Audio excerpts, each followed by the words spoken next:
Still some scattered storms across the area this evening. Found one, pretty easy to find, right? Embassy Suites hotel camera looking back towards the west. That is some pavement pounding kind of rain, this batch that's kind of making its way just west of the I-40 corridor. So near Eaton's Crossroads pretty soon. That's the 40-75 split.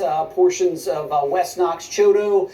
Also back through Hardin Valley, seeing some of that heavy rainfall. And a couple more storms we'll be watching that are approaching portions of the plateau as well as we go over the next couple of hours. Now the trend will be for these to weaken some as we get closer to sunset, but in the short term, it's worth watching, like this one I mentioned, from Clinton all the way down through Hardin Valley along Interstate 40. That's the Eaton Crossroads area right there. That is some heavy rainfall that's heading in this direction. Go back towards the west, and this is what I mentioned.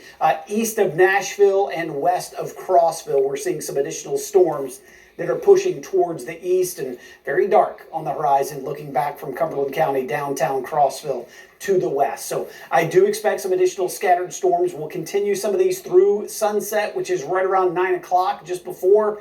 They will decrease in coverage after that, but I wouldn't be surprised if we had a few storms that actually linger or stick around till about the midnight time frame, the way it's looking. We're 88 now, but a rain-cooled 78 in Fairfield Glade, 77 Cades Cove, and 87 in the Sevierville area. Still some heat index values out there. Feels like 96 in Maryville, 97 in Loudoun, but of course you won't have much of a heat index after the rain-cooled air, and 73 right now in Crossville.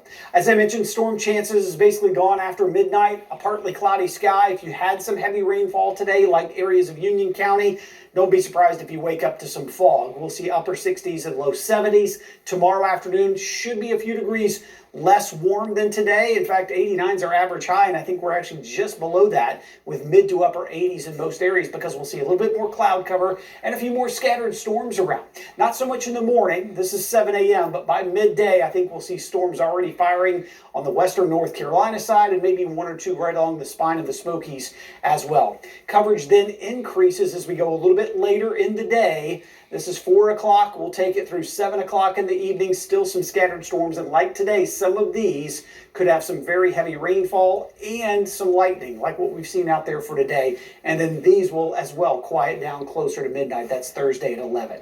So a low-end threat for some isolated flooding tomorrow. A level 1 out of 4 risk, basically. Greater opportunities further east into the Carolinas. So if you're heading to central, eastern North Carolina, a little bit better chance for seeing some flooding there. And by Friday, that risk pushes even further to the south and east as our rain chances get lower and lower. In fact, by the time we get to Friday, temperatures start to come back up. We're back in the low 90s for highs.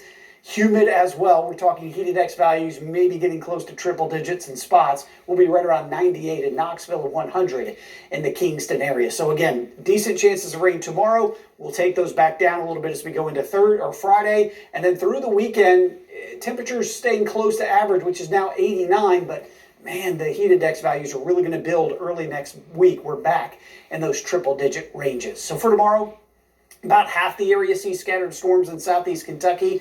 Middlesboro, Barberville, you're at 86. Williamsburg at 85. Across the plateau, I think we'll be seeing some mid-80s as well and low 80s. 83 La Follette and Wartburg, 83 in Crossville. And here across the valley, what we're looking at is about 87 in Knoxville, Tellico Plains in Athens, and 88 degrees in Sevierville. Higher elevations should be a little cooler. In fact, the highest peaks, I think low 60s, but 69 is not bad at chimney tops. It's the lower elevations that'll be warmer. We're talking 88 for Pigeon Forge and 87 in Wallen. Slightly better chance of those afternoon storms in the Smokies. You'll see the coverage really starts to decrease Friday and Saturday. Good for your weekend outdoor plans, right? Very limited storm chances here, but it does get hotter. As a weak cold front starts to move across the state, we'll see those rain chances go up just a little bit Sunday into Monday, but as I always say, cold fronts usually don't come all the way through this time of year.